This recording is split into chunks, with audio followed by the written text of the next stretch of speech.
F27. I am struggling to forgive my husband, M36. Do you have any advice? I would love to hear your stories. Been seeking advice, me, and my husband's marriage had a rough year. It all started taking a turn downhill when his ex-girlfriend sent me videos of them having sex before we met. He refused to do anything about it, such as call the police or get a restraining order. This brought a lot of things to light, such as him still being friends with hookups and exes that he told me he no longer speaks to. In fact, he had made a big deal about no longer speaking to them. Up until a few days ago, he was still friends with the ex's family, the same ex who sent the videos. The reason he has now deleted all these people from his life is because he wants a second chance. He's been begging for it, and this was his way of taking initiative. I don't think these things would have been a problem from the start if he had dealt with them correctly and been open and transparent. But it's just been hard to see him lie to my face about things I already knew. Another problem we've had is getting intimate. I was a virgin prior to getting married, and he had a rule he doesn't give foreplay. Well, that resulted in us not being able to have sex until he eventually gave foreplay. I wasn't rejecting him, I actively wanted to try, but penetration was impossible every time. The second he gave foreplay, and shocker, he could penetrate me, that gave me so many trust issues. For over a year, he would try and fail every day, then blame me for it. He'd get really mean about it, when the answer all along was for him to give a bit of foreplay. We now have a healthy sex life with no problems. But eventually everything piled up. I wasn't able to talk to him, and I really felt hurt by everything. I was genuinely grieving him because before all this, he was my best friend. So I stopped caring. Whatever he would do, I just played along. I didn't have the energy to keep earning. Which brings us to now. He's trying so hard and will basically do anything for me to care again.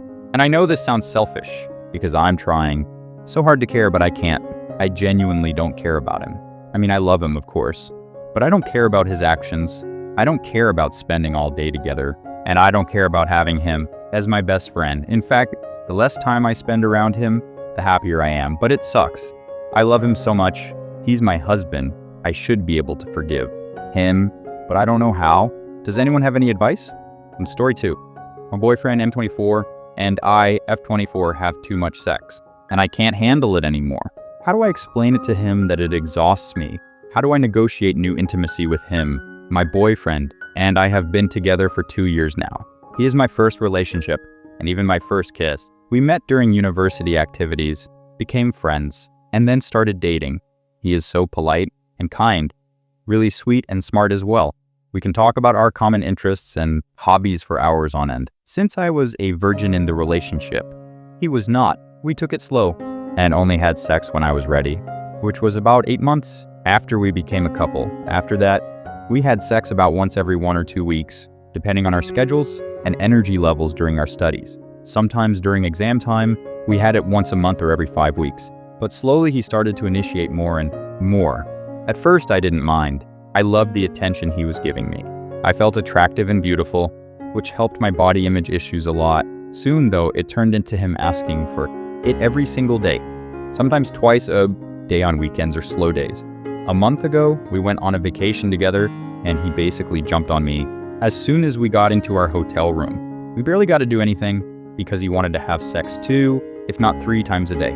I came back from the vacation exhausted. I even started saying no to things like him going down on me, role play, or switching positions just to get it over with sooner. At this point, sex does nothing for me anymore. The physical stimulation feels enjoyable, yes, but it's just not worth the time or effort for me. I need a story and emotion with it, lots of dirty talk and role-playing hot situations. I know that takes time and effort to prepare, but it gets me going wildly. Even so, I wouldn't want that every day. It's literally too exhausting. Also, I feel like too much sex destroys the magic. I know he takes a lot emotionally and sexually from sex. It makes him feel loved and desired, and I don't want to take that away from him. But I've caught myself not wearing makeup anymore or avoiding tight and short clothing. I wear baggy clothes instead, just to deter him from wanting sex so much. TLDR. My boyfriend started initiating sex more and more. I find it exhausting and can't take it anymore. How do I negotiate fewer sexual encounters without making him feel unloved? Story 3. My wife. And I have been working at the same institution for 20 years now. Despite being in the same building, our roles rarely require us to cross paths professionally. Sure, we'll share the occasional lunch or a coffee break with mutual friends, but seeing her in full-on work mode, that's a rarity. This afternoon was one of those rare moments. We were in the staff common room with a group of colleagues, some of them quite senior. One of them had a work-related query for my wife, something procedural that caught the group's attention. And then it happened. She stepped up to explain. The way she confidently laid out the steps and articulated the details was mesmerizing. It was a side of her I don't often see, assured, knowledgeable, and absolutely commanding respect. She knows her stuff, and she's good at her job. Watching her in action, I felt a wave of admiration mixed with something more. It was just so attractive. I couldn't help but wonder, does anyone else feel this way when they see their partner in their element? When I got back to my desk, I couldn't keep it to myself. I messaged her right away to tell her how I felt. Her response, she said she feels the same way when she sees me doing my thing at work. To clarify, it's not about bossiness or anything like that. My wife isn't the type to confuse confidence with rudeness. There's a fine line. After all, what turned me on wasn't just her assertiveness, but seeing how others respected her expertise. At home, like most couples, we're each other's sounding boards for stress and worries. We often see the more vulnerable sides of each other, but moments like today remind me of the incredible person I married and how much we both still big each other up even after all these years. Story 4. My husband, 34, put his insurance in his mother's name. I'm 29F, Muslim, and would appreciate advice. English isn't my first language, so bear with me. My husband and I have been married for 2 years now, and I'm trying to understand if his behavior is normal. When we got married, he gifted me a necklace, but later gave it to his mother. She said she wanted it, promising to buy me another one. He didn't. Recently, I found out that 70% of his work life insurance is in his mother's name and 30% in mine. We don't have kids, but he has 2 brothers who already support his mother financially, and they are doing well. I, on the other hand, have no one else and fully depend on him. I'm studying to become independent, paying more than half of my fees while he gives me a monthly allowance of $100. If I spend money on something like food for myself, he deducts it. He doesn't support me fully and mocks me, saying I do nothing at home, even though I cook, clean, and do almost everything for him. He compares me to his mother, who lives in a different country. He rarely gives me gifts. When he does, he often repurposes them for others if I don't like them. For example, a watch he gave me, which I didn't like, was later given to his sister. Meanwhile, I spend most of the allowance he gives me on buying him gifts. He only gets me presents on my birthday and says flowers are a waste of money. I'm working hard to finish my studies so I can get a job and become independent, but for now I feel stuck. My parents advise me to compromise and keep him happy, but I don't know if this is normal for the men. Is this behavior typical for anyone? How should I handle this situation? TL. Dard Shao, I'm 29, F, Muslim and married. My husband bought me a necklace, but later gave it to his mother because she said she wanted it. His life insurance is mostly in her name. I depend on him financially and feel unsupported. He mocks me for doing household tasks, though I do most of them, and gives me a small allowance, deducting anything I spend for myself. He rarely gifts me anything, and even regifted a watch he gave me. I'm paying for most of my studies and trying to become independent by finding a job after graduation. My parents tell me to compromise, but I'm not sure if this behavior is normal. What should I do? Story 6. Telling my family they will be getting ramen noodles for Christmas. I, 27F, have a son, 4M, and we just moved into our first apartment this past September. After saving for almost 4 years and working 3 jobs, we were finally able to get our own place. However, like last year, we cannot afford to get everyone gifts. This year is especially difficult, as I'm not even sure how I am going to get my son anything. And I have a list of almost 40 people in my immediate family that I typically have to get gifts for.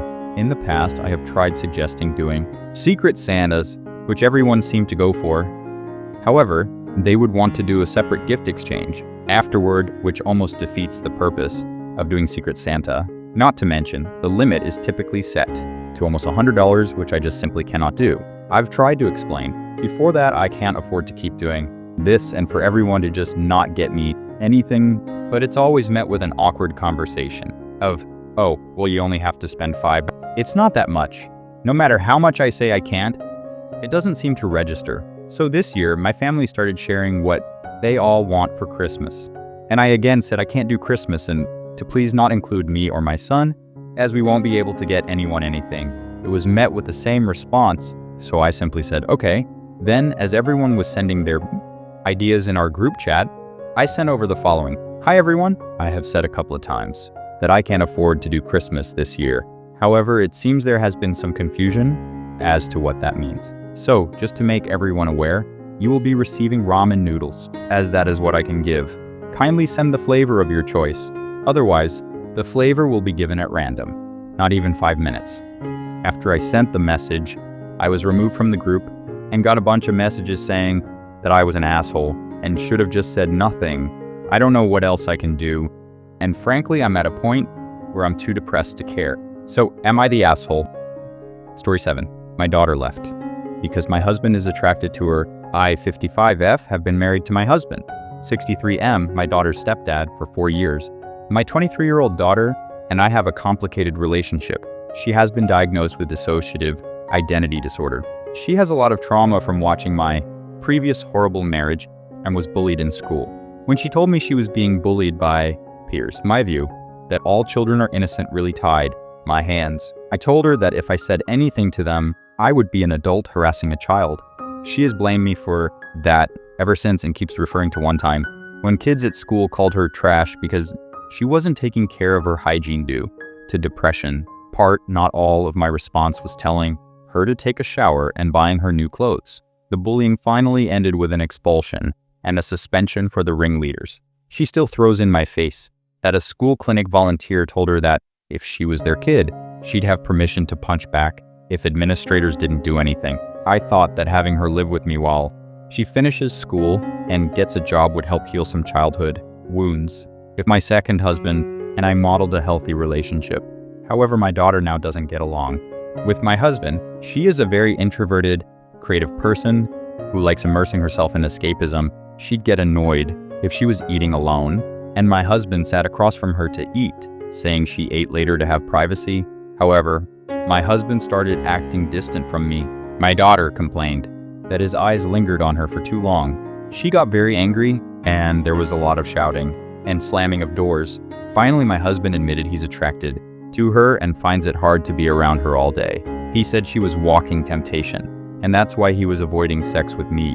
I was so upset to hear this. I don't blame my daughter for this, but at the same time, the situation has become unbearable. Something had to give, and I couldn't collect my thoughts with both of them still in the house. So I gave my daughter money to stay at an extended stay hotel and asked her to utilize her college's emergency financial and housing resources for students in need. She stormed out and told my ex, who is now circling social media, painting me as the villain. I'm not abandoning my daughter. She qualifies for those resources anyway, since my ex is unemployed and we are in substantial debt. I just need time to process the situation and figure out if I can save my marriage. Am I the asshole? Story 8, a divorce from my wife after telling her it feels like she'd prefer to be a single mom. My wife, 33F, and I, 30M, have had some issues in our marriage, and I've reached the point of feeling like enough is enough. We've been married for 7 years, and our son is 3 years old. When my wife learned she was pregnant, she decided to wait to tell me so she could surprise me. By the time she told me, she had already told her friends and family.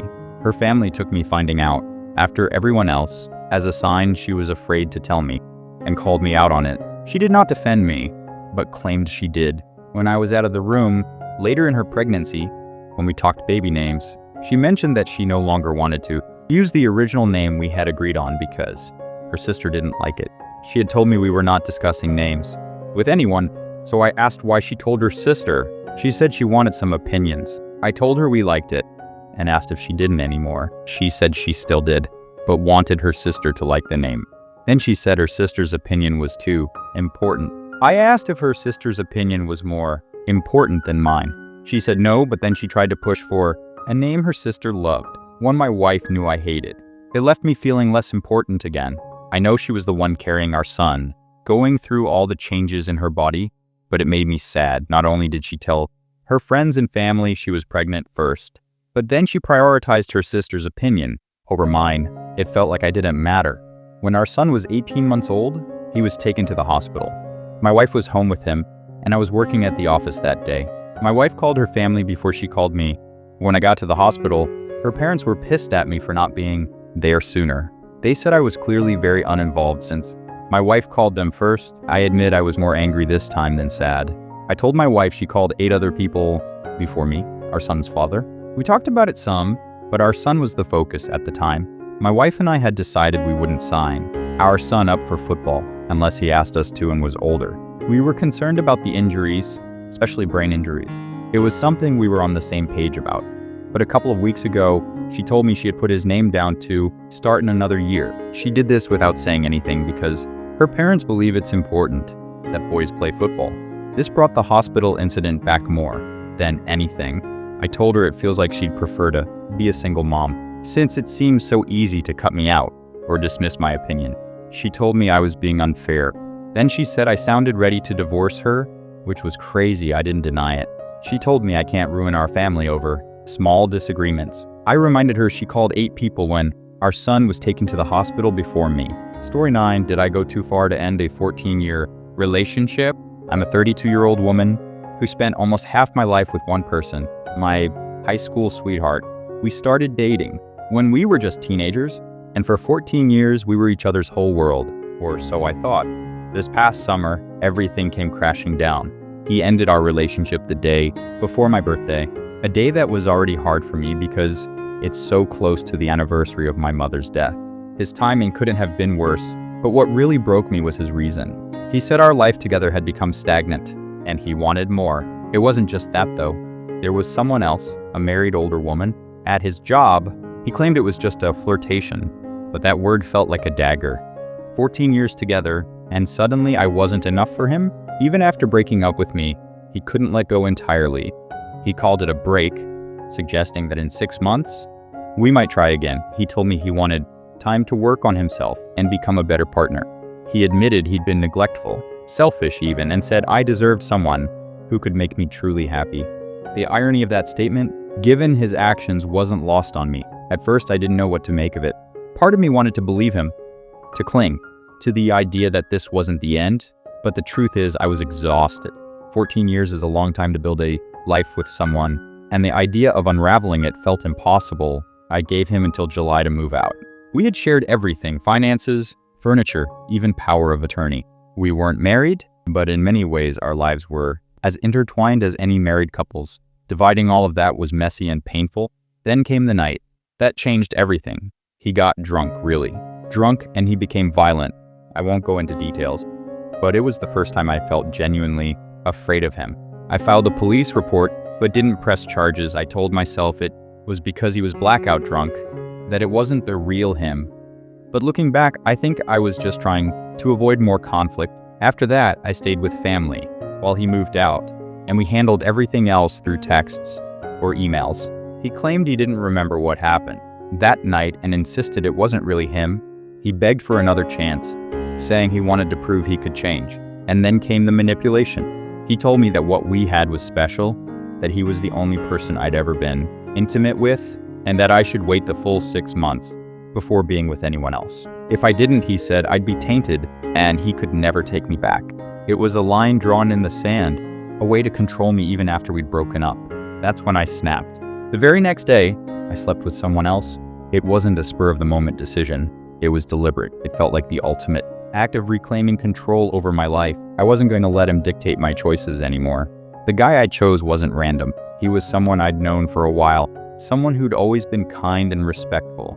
He'd once joked, "If your man ever gives you up, let me know." And I remembered that. When I told him I was single, he didn't hesitate. It wasn't just about revenge, though. It was about breaking free from the years of manipulation and control. For the first time in a long time, I felt like I was making a choice for me. When my ex found out, he was furious. He said I'd destroyed everything, that he'd been planning to come back, prove he'd changed, and even propose. But his anger only confirmed what I already knew. He wasn't angry because he loved me. He was angry because he couldn't control me anymore. In the months since, I've cut all ties with him, I've blocked him on every platform, and we haven't spoken. But as the 6-month mark approaches, the deadline he set for us to reconsider, I can't help but reflect on everything. Did I handle it perfectly? No. Should I have just told him flat out that reconciliation wasn't an option? Probably. But after 14 years of being under his thumb, I wanted to send a message he couldn't ignore. The guy I hooked up with and I have since become friends with benefits. It's a dynamic that works for us right now. He's also coming out of a toxic relationship, so neither of us is looking for anything serious. It's been refreshing to have something casual and uncomplicated, especially after the emotional roller coaster of my last relationship. Still, it's been a journey of self-discovery. I've always seen myself as someone who values deep connections, not casual encounters, so taking this step was as surprising to me as it probably was to my ex. But I don't regret it. What I do wrestle with is the lingering doubt about whether I let my emotions get the better of me. Did I sleep with someone else to take back control of my life? Or was it simply to hurt him? Maybe it was a bit of both. What I do know is that I'm finally free. For the first time in years, I'm making decisions for myself, not for him, not for anyone else. And while I'm still figuring out what that means, I'm proud of the progress I've made. So, was I wrong to end things the way I did? Or was it the only way to truly close this chapter and start a new one?